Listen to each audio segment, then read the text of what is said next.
ಆದರೆ ಮರಿಯಳು ಹಾ ಆ ಮಾತುಗಳನ್ನೆಲ್ಲ ತನ್ನ ಮನಸ್ಸಿನಲ್ಲಿಟ್ಟುಕೊಂಡು ಯೋಚಿಸುತ್ತಿದ್ದಳು. ನೋಡಿ, ಕುರುಬರು ಬಂದಿದ್ದೇನೆ ಯೇಸು ಕ್ರಿಸ್ತನ ಜನನವನ್ನ ದೇವದೂತರು ಅವರಿಗೆ ದರ್ಶನ ಕೊಟ್ಟಿದ್ದನ್ನ, ಅವರು ಬಂದಿದ್ದೇನೆ ಯೇಸು ಸ್ವಾಮಿಯನ್ನ ಅವ್ರ ತಾಯಿಯನ್ನ ನೋಡಿ ದೇವದೂತರು ಹೇಗೆಲ್ಲ ಏನೆಲ್ಲ ಹೇಳಿದ್ರು ಅದು ಕಣ್ಣಾರೆ ಯೇಸು ಸ್ವಾಮಿನ ಬಗ್ಗೆ ನೋಡ್ತಾ ಮಾತನಾಡ್ತಿದ್ದಾರೆ.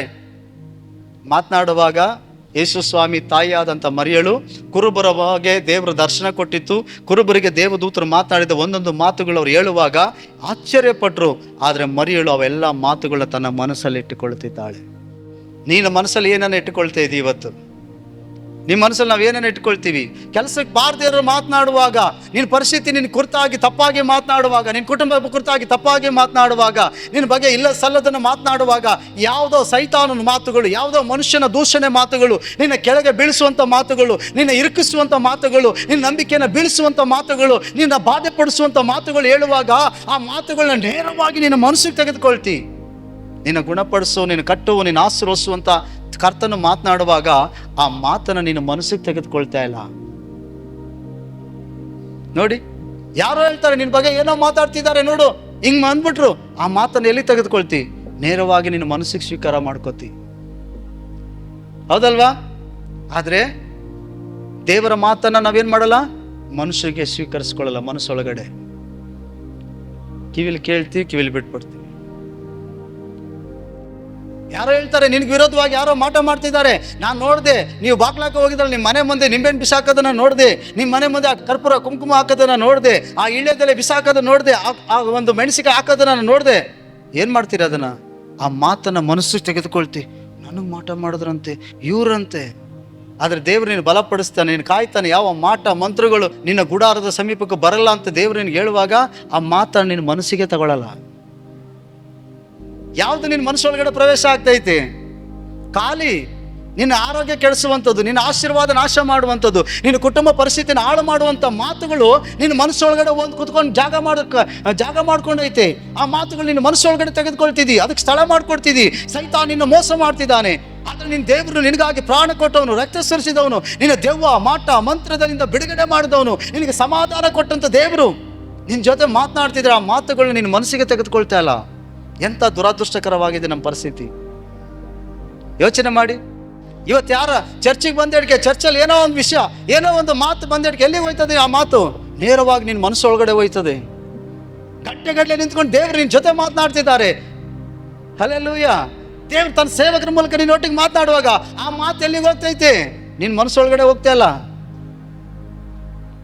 ಮನಸ್ಸು ಬ್ಲಾಕ್ ಮಾಡಿಬಿಟ್ಟವನೆ ಸೈತಾನು, ಕಠಿಣಪಡಿಸ್ಬಿಟ್ಟವನೆ. ನೋಡು, ಕೇಳು, ಬಿಟ್ಬಿಡು. ಕೇಳು, ಎದ್ದು ಹೋಗ್ಬೇಕಾದ್ರೆ ಇಲ್ಲೇ ಎಲ್ಲ ಕೊಡ್ಬಿಟ್ಟು ಹೋಗ್ಬಿಡು. ಮನಸ್ಸಿಗೆ ಮಾತ್ರ ತಗೋಬೇಡ. ಯೋಚನೆ ಮಾಡಿ, ನಾನು ಹೇಳೋ ಒಂದು ಮಾತು ಯೋಚನೆ ಮಾಡಿ. ಯಾರಾದರೂ ನಿಮ್ಮ ಬಗ್ಗೆ, ನಿಮ್ಮ ಮಕ್ಕಳ ಬಗ್ಗೆ, ನಿನ್ನ ಪರಿಸ್ಥಿತಿ ಬಗ್ಗೆ, ನಿನ್ನ ಆರೋಗ್ಯದ ಬಗ್ಗೆ, ಅಥವಾ ನಿನ್ನ ಮದುವೆ ಬಗ್ಗೆ, ಯಾರಾದರೂ ನಿನ್ನ ಜೀವಿತದ ಬಗ್ಗೆ ಹಿಂಗೆ ಅಂತ ಒಂದು ಮಾತಾಡಿದ್ರೆ ಸಾಕು, ಅದು ಎಲ್ಲಿಗೆ ಹೋಯ್ತದೆ ಮಾತು? ನೇರವಾಗಿ ಎಲ್ಲಿಗೆ ಸ್ವೀಕರಿಸ್ಕೊಳ್ತಿ? ನಿಜವಾದ ದೇವ ಮಕ್ಕಳಂಗಿರಬಾರ್ದು. ನನಗೆ ನಂಬಿಕೆ ವೃದ್ಧಿ ಮಾಡುವಂಥದ್ದು, ನನ್ನ ಆತ್ಮಿಕ ಜೀವಿತಕ್ಕೆ ಉಪಯೋಗ ಆಗುವಂಥದ್ದು, ದೇವರೊಟ್ಟಿಗೆ ಅನ್ಯೋನ್ಯ ಪಡಿಸುವಂಥ ಮಾತುಗಳು ಮಾತ್ರ ಮನಸ್ಸಿಗೆ ತೆಗೆದುಕೊಳ್ಬೇಕು. ಯಾವುದಾದ್ರೂ ಮಾತುಗಳು ನನ್ನ ಆರೋಗ್ಯ ಕೆಡಿಸ್ತದೆ, ನನ್ನ ನಂಬಿಕೆನ ಕೆಡಿಸ್ತದೆ, ನನ್ನ ದೇವರಿಂದ ದೂರ ಮಾಡ್ತದೆ, ನನ್ನ ಪರಿಶುದ್ಧತೆನ ಕೆಡಿಸ್ತದೆ, ನಾನು ದೇವರ ವಿಷಯದಲ್ಲಿ ನಾನು ಅನುಮಾನ ಪಡ್ತೀನಿ ಅನ್ನೋ ವಿಷಯಗಳು ಬಂದರೆ ಇಲ್ಲಿ ಕೇಳಬೇಕು, ಇಲ್ಲಿ ಬಿಡಬೇಕು. ಕೊಡುಕೊಂಡಿದ್ದೇನೆ, ದೇವ್ರಿಗೆ ಸ್ತೋತ್ರ ಮಾಡಿ ಹೋಗ್ಬಿಡ್ಬೇಕು. ನಾವಂಗಲ್ಲ, ಬೇಡದೆ ಅದೆಲ್ಲ ಕಸ ನನ್ನ ಮೈ ಮೇಲೆ ಸುರಿಯತ್ತ ಸುರಿಸ್ಕೋತೀವಿ. ಯೇಸು ಸ್ವಾಮಿ ಒಳ್ಳೆ ಮಾತನ್ನ ಅಲ್ಲಿಡು, ಅಲ್ಲಿ ಪಕ್ಕದಲ್ಲಿ ಇಡಿಸ್ತೀವಿ ಎಲ್ಲರೂ. ನೋಡಿ, ಇದೇ ನಮ್ಮ ಪರಿಸ್ಥಿತಿ. ಪಕ್ಕದಲ್ಲಿರೋ ಕೇಳಿ, ಕಸ ಮೈ ಮೇಲೆ ಸುರಿಸ್ಕೊತಿದ್ಯಾ? ಕಸ ಡಸ್ಟ್ಬಿನ್ ಒಳಗಡೆ ಹಾಕ್ತಿದ್ಯಾ? ವಾ ಪಾಸ್ಟರ್, ನಿಮ್ಗೆ ಇಷ್ಟು ಗೊತ್ತಿಲ್ವಾ? ನಾನೇ ಡಸ್ಟ್ಬಿನ್ನು. ಇಷ್ಟೇ ಗೊತ್ತಿಲ್ಲ ಫಸ್ಟೇ. ಯಾರೆಲ್ಲ ಏನೆಲ್ಲ ತಗೊಬಂದು ಅವ್ರ ಕಷ್ಟ ಸುಖ, ಯಾರ ಕೋಪ ಎಲ್ಲ ನನ್ನ ಮೇಲೆ ಆಗ್ತದೆ, ನಾನು ಅದೆಲ್ಲ ಕೇಳ್ಕೊಂಡು ತುಂಬಿಸ್ಕೋತೀನಿ. ನೀನು ಡಸ್ಟ್ಬಿನ್ ಆಗಬೇಡ. ನೀನು ದೇವರ ಮಗ, ನೀನು ದೇವರ ಆಲಯವಾಗಿದ್ದಿ. ದೇವರ ಮಾತುಗಳು ಮಾತ್ರ ನಿನ್ನ ಹೃದಯದಲ್ಲಿ ಪ್ರವೇಶವಾಗಲಿ. ದೇವರ ಮಾತಿಗೆ ಮಾತ್ರ ನಿನ್ನ ಹೃದಯ ಸ್ಥಳವಾಗಿರಲಿ. ಪಕ್ಕದಲ್ಲಿರೋ ಏನಾರ ಹೇಳಿ, ನೀನು ಕಣ್ಣು ಮುಂದೆ ನೋಡ್ತಿರೋಂಥ ಪರಿಸ್ಥಿತಿ ಏನೇ ಆಗಿರಲಿ, ಸಹಿತ ನಿನ್ನ ಮುಂದೆ ಹೇಳಿ, ನೀನು ಉದ್ಧಾರ ಆಗಲ್ಲ, ಹಾಳಾಗ್ತಿ, ನೀನು ಕೆಟ್ಟೋಯ್ತಿ, ನಿನ್ನ ರೋಗ ಆಯ್ತದೆ, ನಿನ್ನ ಕುಟುಂಬ ಹಂಗೆ, ನಿನ್ನ ಮಗಳಂಗೆ ಆಗಿ ಏನಾರ ಹೇಳಿ, ನಿನ್ನ ಮನಸ್ಸು ಆ ಮಾತಕ್ಕೆ ಸ್ವೀಕಾರ ಮಾಡ್ಕೋಬಾರ್ದು. ದೇವರ ವಾಕ್ಯವನ್ನು ಸ್ವೀಕಾರ ಮಾಡ್ಕೋಬೇಕು. ನಿನ್ನ ಮಾತು ನನ್ನ ದೇವರು ಹೇಳಿದ್ದಾನೆ ಈ ಮಾತನ್ನ. ನಿನ್ನ ಹೃದಯದಲ್ಲಿ, ನನ್ನ ಹೃದಯದಲ್ಲಿ, ನನ್ನ ಮನಸ್ಸಲ್ಲಿ, ನಿನ್ನ ಮನಸ್ಸಲ್ಲಿ ದೇವರ ಶಬ್ದ ಮಾತ್ರ, ದೇವರ ಮಾತುಗಳಿಗೆ ಮಾತ್ರ ಸ್ಥಳ ಇರಬೇಕು. ಇಲ್ಲಾಂದ್ರೆ ನಿನ್ನ ಹೃದಯ ಕಳವಳಗೊಳ್ತದೆ, ಇಲ್ಲಾಂದ್ರೆ ನೀನು ನಂಬಿಕೆಯಲ್ಲಿ ಬಿದ್ದೋಗ್ತಿ, ಇಲ್ಲಾಂದ್ರೆ ನೀನು ಪ್ರಾರ್ಥನೆ ಮಾಡೋಕ್ಕಾಗಲ್ಲ, ದೇವರನ್ನು ಅನುಮಾನಿಸ್ತಿ, ದೇವರು ನಿನಗೆ ಇಟ್ಟಂಥ ಆಶೀರ್ವಾದಗಳು ನೀನು ತಿಳ್ಕೊಳಕ್ಕಾಗಲ್ಲ, ದೇವ್ರಿಗೆ ಇಟ್ಟಂಥ ಬಿಡುಗಡೆಗಳು ನೀನು ಹೊಂದ್ಕೊಳಕ್ಕಾಗಲ್ಲ. ನೀನು ನಾನು ಅನುಮಾನದಲ್ಲೇ ಸತ್ತೋಗ್ಬಿಡ್ತೀವಿ, ದೂರ ಹೇಳ್ಕೊಂಡೇ ಸತ್ತೋಗ್ಬಿಡ್ತೀವಿ. ಹಂಗಿರಬಾರ್ದು ನಮ್ಮ ಜೀವಿತ. ಮನಸಾರೆ ದೇವರನ್ನು ಹುಡುಕು. ದೇವ್ರು ಹೇಳುವಾಗೆ ಬಾಯಿ ಉಪಚಾರದಲ್ಲಿ ಸ್ವಾಮಿ ಸ್ವಾಮಿ ಅನ್ಬೇಡ. ಕೆಲವರು ಮನೇಲಿ ಅಡುಗೆ ಮಾಡಿರೋಕ್ಕಿಲ್ಲ, ಯಾರ ಗೆಸ್ಟ್ ಬಂದ್ಬಿಟ್ರೆ ಬನ್ನಿ ಬನ್ನಿ ನೀವು ಊಟ ಮಾಡ್ಕೊಂಡು ಹೋಗಿ, ಊಟ ಮಾಡ್ಕೊಂಡು ಹೋಗಿ ಇದು ಕರೀತಾರೆ. ನೀವು ಕರೆದಿದ್ದೀರಾ ಯಾರಿಗಾರ? ಅನುಭವ ಆಗೈತಾ? ಪಾಪ ಮನೇಲಿ ಕೆಲವರು ಅವ್ರ ಮನೆ ಎಷ್ಟು ಜನ ಇದ್ದಾರೆ ಅಷ್ಟು ಜನಕ್ಕೆ ಮಾತ್ರ ಮಾಡ್ಕೊಂಡಿರ್ತಾರೆ. ಪಾಪ ಯಾರು ಗೊತ್ತು ಹಿಂಗೆ ಬರ್ತಾರೆ ಅಂತ ಗೊತ್ತಿದ್ರೆ ಇನ್ನೂ ಸ್ವಲ್ಪ ಜಾಸ್ತಿ ಮಾಡೋರೆ. ಪಾಪ ಅವರು ಮಾಡ್ಕೊಂಡಿರ್ತಾರೆ. ದಿಢೀರಂತ ಬಂದ್ಬಿಟ್ರೆ ಬನ್ನಿ ಬನ್ನಿ ಬನ್ನಿ ಬನ್ನಿ ಬನ್ನಿ, ಇಲ್ಲ ಕೈ ತೊಳ್ಕೊ ಊಟ ಟೈಮ್ ಹೋದ್ವಿ. ಪಾಪ ಅವ್ರು ಇಟ್ಕೊಂಡಿದ್ದೆಲ್ಲ ಬಡಿಸ್ಬಿಡ್ತಾರೆ.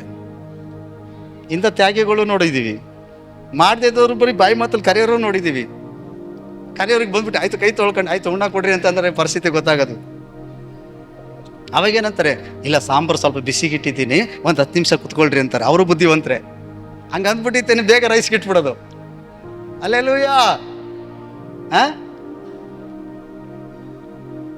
ಬಾಯಿ ಉಪಚಾರವಾಗಿ ದೇವರನ್ನು ಕರಿಬೇಡ, ಬಾಯಿ ಉಪಚಾರವಾಗಿ ದೇವರನ್ನು ಸನ್ಮಾನಿಸ್ಬೇಡ, ಆರಾಧಿಸ್ಬೇಡ, ಪ್ರಾರ್ಥನೆ ಮಾಡಬೇಡ. ಮನಸಾರೆ ನೀನು ದೇವರನ್ನು ಹುಡುಕು, ಮನಸಾರೆ ನೀನು ದೇವರನ್ನು ಹುಡುಕು. ನೀನು ಪ್ರಾರ್ಥನೆ ಮನಸಾರೆ ಇರಲಿ, ನೀನು ದೇವರನ್ನು ಓದುವಾಗ ವಾಕ್ಯನ ಮನಸಾರೆ ಇರಲಿ, ದೇವರ ಆಲಯಕ್ಕೆ ಬರುವಾಗ ಮನಸಾರೆ ಬಾ.